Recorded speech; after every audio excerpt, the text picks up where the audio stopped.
நண்பர்கள் அனைவருக்கும் வணக்கம். நம்மளோட கார்டன் ஐடியாஸ் சேனலில் இன்றைக்கி நம்ம பார்க்க போகிறது பார்த்திங்கன்னா வாழை தாங்க. நம்ம தோட்டத்தில் பார்த்திங்கன்னா ஏற்கனவே இந்த வாழை மரம் வந்து குளத்தில் இருக்குன்றத ஒரு வீடியோ வந்து நம்ம போஸ்ட் பண்ணியிருந்தோம். அது தொடர்ந்து பார்த்திங்கன்னா அது பக்கத்திலே இருக்கக்கூடிய 2 மரங்கள் வந்து பூச்சி தாக்குதலுக்கு உள்ளாக்கி ஏற்பட்டிருக்குங்க.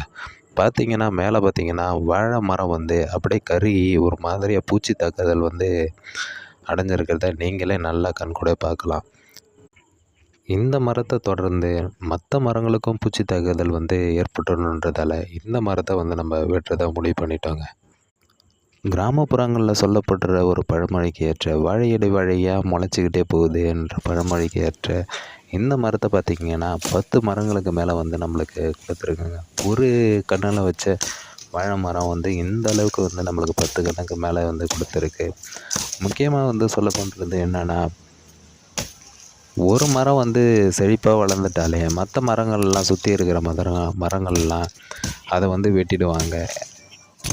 நாம் பார்த்திங்கன்னா அதுவும் சரி இருந்தால் போட்டோம், நம்மளுக்கு வந்து இலை தழைகள் கொடுக்குறன்றதால அந்த மரத்தையும் நம்ம வந்து வச்சுருந்தாங்க. இப்போ பார்த்திங்கன்னா 2 மரம் வந்து பூச்சி தாக்குதலுக்கு உள்ளாயிடுச்சு.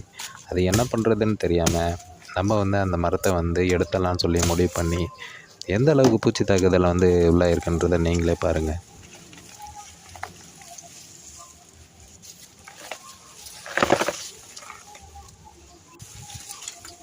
பார்த்திங்கன்னா மரம் வந்து அழுகிற பார்த்திங்கன்னா அடி மரத்துலேருந்து எல்லாமே வந்து பூச்சி தாக்குதலாம் கருகி போன மாதிரி ஆகிடுச்சிங்க. இந்த மாதிரி சின்ன சின்ன டிப்ஸ்க்கு நம்ம சேனலை சப்ஸ்கிரைப் பண்ணுங்க.